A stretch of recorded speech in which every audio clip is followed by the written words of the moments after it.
वो दिन वो दिन मेरी ज़िंदगी का आखिरी आम दिन था। जब मैंने उस बाज़ार के शोर में करान को गले लगाया और अपने दिल का हाल कह दिया, तो मुझे लगा जैसे दुनिया थम गई है।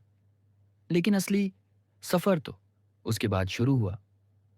वो कबूलियत, वो हाँ, वो करान का मेरे हाथ को थमना, उसने सब कुछ बदल दिया।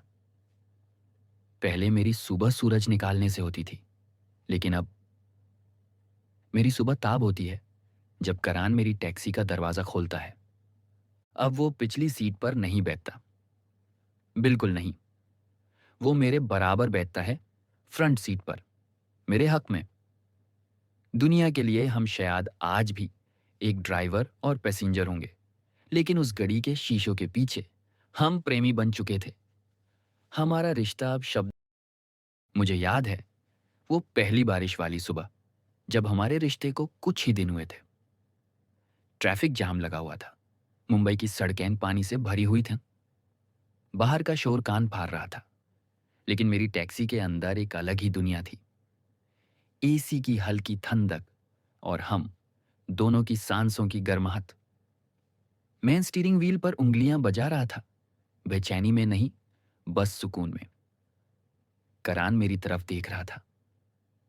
मैं साइड विजन से देख सकता था कि उसकी नजरें मेरे चेहरे पर, मेरी गर्दान पर और मेरे हाथों पर रुकी हुई हैं। मेरा हाथ गियर पर था और अचानक करान का नरम गोरा हाथ मेरे खुरदुरे भारी हाथ के ऊपर आ गया। उसने बस छुआ नहीं, उसने मेरी हथेली को अपनी उंगलियों से सहलाया। मैंने चौंक कर उसकी तरफ देखा। वो सामने देख रहा था, लेकिन उसके चेहरे पर एक शर्मीली पर शरारती मुस्कुराहट थी। शर्मा जी, उसने धीरे से कहा, इतना धीरे कि सिर्फ मुझे सुनाई दे। ट्रैफिक खुलने का इंतजार कर रहे हैं या ट्रैफिक जाम होने की दुआ कर रहे हैं? उसकी आवाज में एक अलग ही नशा था।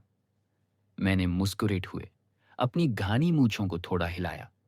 बेटा, दुआ तो यही है कि ये सिग्नल कभी हरा ना हो, बस हम यहीं रहें, इस छोटी सी दुनिया में। उसने मेरी तरफ देखा, उसकी आंखों में गहराई थी।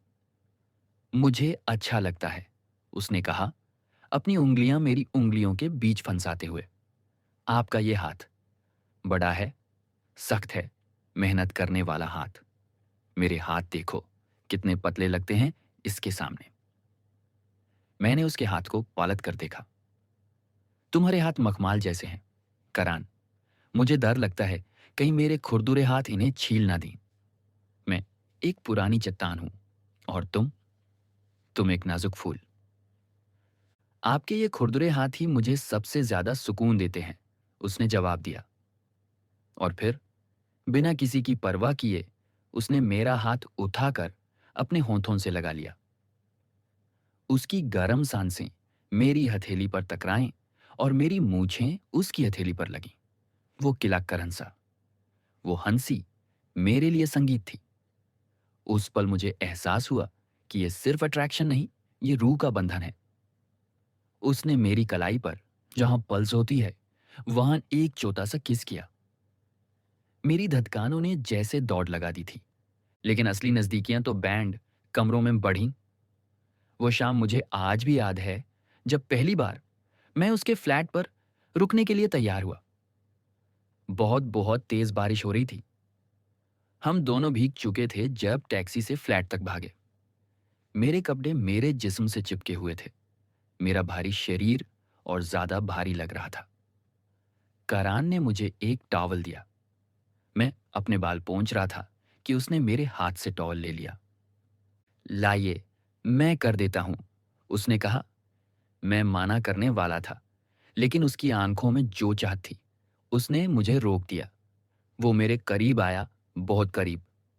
उसने टॉवल से मेरे बाल पोंछे, फिर मेरी गर्दन। उसका स्पर्श इतना नरम था, जैसे वो किसी कंच की चीज को साफ कर रहा हो। पानी की बूंदें मेरी मूंछों से टपक रही थीं। उसने अपने अंगूठे से एक बूंद को मेरी मूंछ से हटाया और फिर वही उंगली अपने होंठ पर रख ली। उस वक्त कमरे में सन्नाटा था, सिर्फ बारिश की आवाज और हमारी तेज होती सांसें। हम सोफे पर बैठे, मैंने जानबूझकर थोड़ी दूरी बनाई हुई थी। मेरे दिल में एक डर था। मेरा जिस्म में 50 के करीब, भारी भरकम, पेट निकला हुआ, छाती पर सेव्ड और काले बाल, और वो नौजवान, क्लीन शेवन, फिट। मुझे लगा था वो मुझे देखकर शायद अजीब महसूस करेगा। आप इतने दूर क्यों बैठे हैं? मेरे पास आइए ना, करान ने कहा। मैंने सर झुका लिया। नहीं बेटा, मैं ठीक हूं। मैं बस थोड़ा हेवी हूं। तुम्हें अनकंफर्टेबल ना लगे, मेरे पास जगह कम पड़ जाएगी। करान ने एक पल के लिए कुछ नहीं कहा। फिर वो उठा और जबरदस्ती मुझे सोफे पर पीछे टेक लगवाए और खुद खुद मेरे बड़े से पेट पर सर रख कर लेट गया। मेरे जिस्म में एक करंट सा दौड़ गया। मेरा वो वाजन, जिसे मैं हमेशा छुपाने की कोशिश करता था, आज करान के लिए तकिया बना हुआ था। उसने आंखें बैंड कर लीं और एक गहरी सांस ली, जैसे उसने दुनिया की सबसे महफूज जगह ढूंढ ली हो। आपको पता है शर्मा जी, ये दुनिया की सबसे कंफर्टेबल जगह है।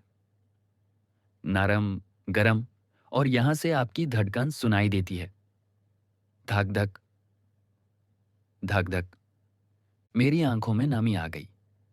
मैंने अपना हाथ उसके बालों में डाला, धीरे धीरे उन्हें सहलाते हुए। तुम्हें यह बुरा नहीं लगता? मैं मोटा हूं, बुढ़ा हो रहा हूं, मेरी स्किन लूज हो रही है? मैंने दाबी आवाज में पूछा। वो झट से उठकर बैठा और मेरे चेहरे को अपने दोनों हाथों में थाम लिया। उसकी आंखों में गुस्सा नहीं, बस ढेर सारा प्यार था। दोबारा मत बोलना ऐसा। आप परफेक्ट हो मेरे लिए। मुझे सिक्स पैक एब्स नहीं चाहिए। मुझे ये चाहिए, ये अपनापन, ये वार्मथ।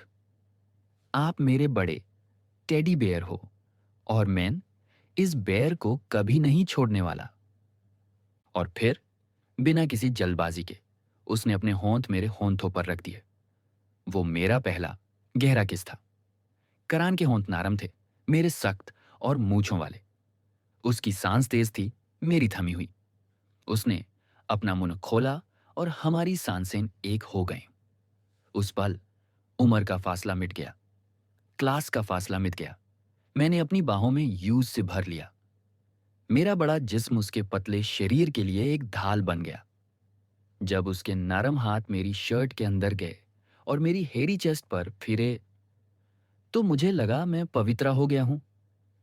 वो मुझे ऐसे छू रहा था जैसे मैं कोई नायाब चीज हूं। उसने मेरे चेस्ट के बालों में अपनी उंगलियां फंसा लिन और धीरे से खींचा। एक हल्की सी मीठी दाढ़ ने मुझे और एक्साइट कर दिया। हम घंटों वही सोफे पर एक दूसरे में उलझे रहे। उसने मेरी मूछों के साथ खेलना शुरू किया, उंगली घुमा घुमा कर।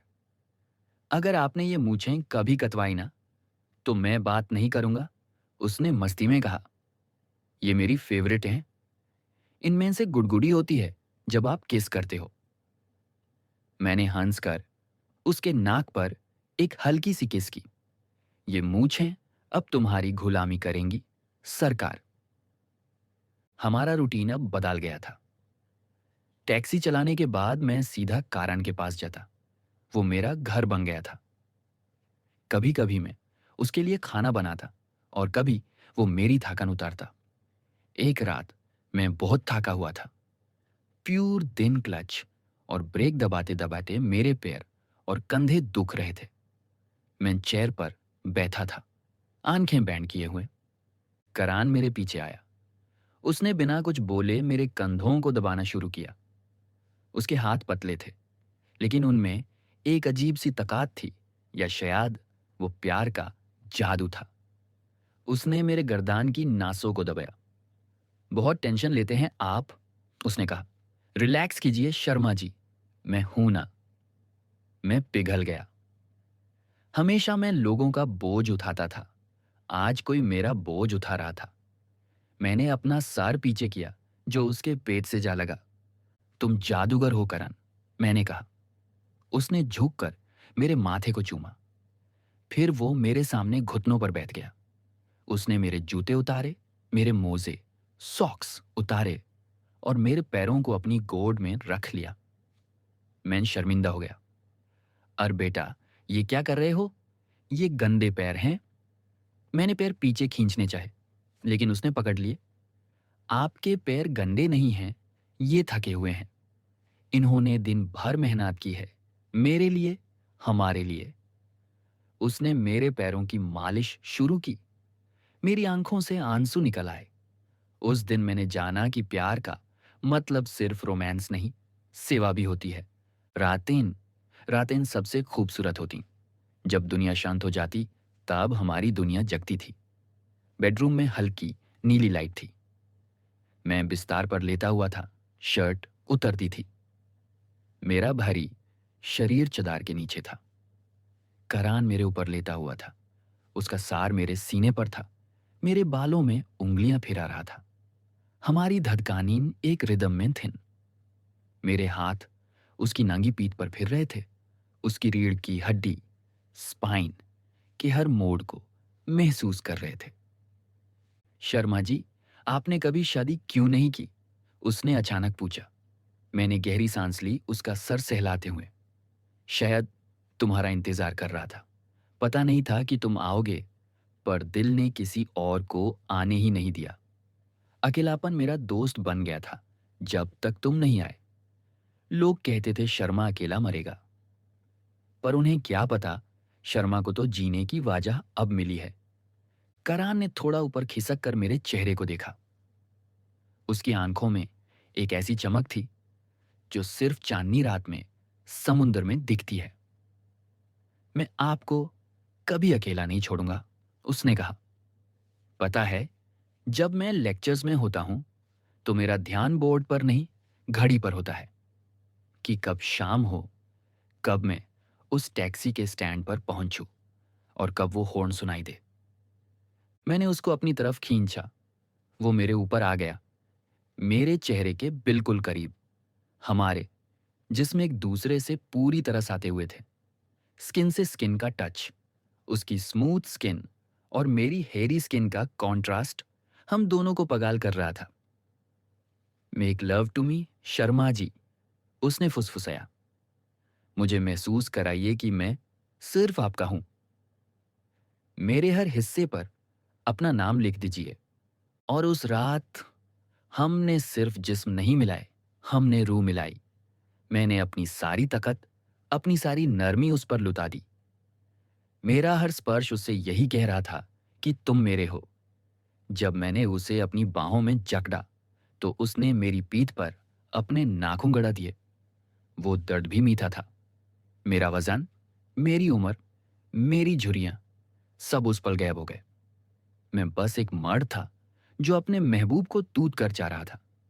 जब वो मेरी बाहों में बिखर गया, थाका हुआ पर संतुष्ट, तो मैंने उसके माथे को चूमा। वो मेरी छाती पर सर रख कर सो गया, बिल्कुल एक बच्चे की तरह। मैं जागता रहा, उसको सोता हुआ देखता रहा।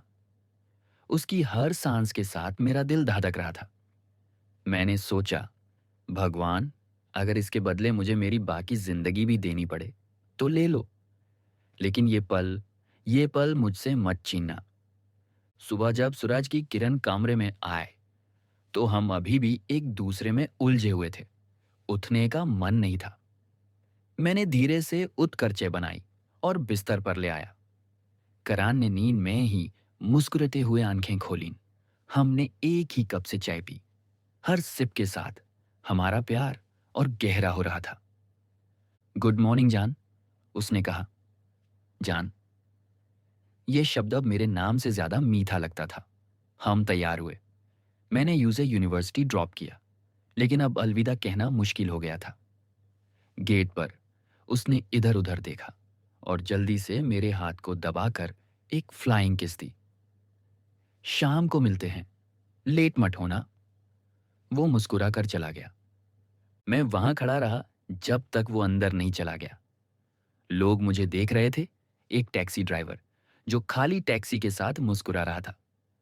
लोग पगाल समझ रहे होंगे, पर वो क्या जाने, मैं दुनिया का सबसे अमीर आदमी था, क्योंकि करान मेरे पास था। हमारा प्यार अभी नया था, कच्छा था, लेकिन गहरा था। एक अटूट बंधन बन चुका था। मुझे लगा था अब जिंदगी बस यही है, खुशी, प्यार, सुकून। हमें नहीं पता था कि हमारी इस छोटी सी खूबसूरत दुनिया पर किसकी नजर लगने वाली है। हमें नहीं पता था कि इस सफर में आगे कितने कटीले रास्ते हैं। पर उस वक्त हम बेखौफ थे। हाँ, हम आशिक थे। और ये हमारी कहानी का सबसे हसीन हिस्सा था।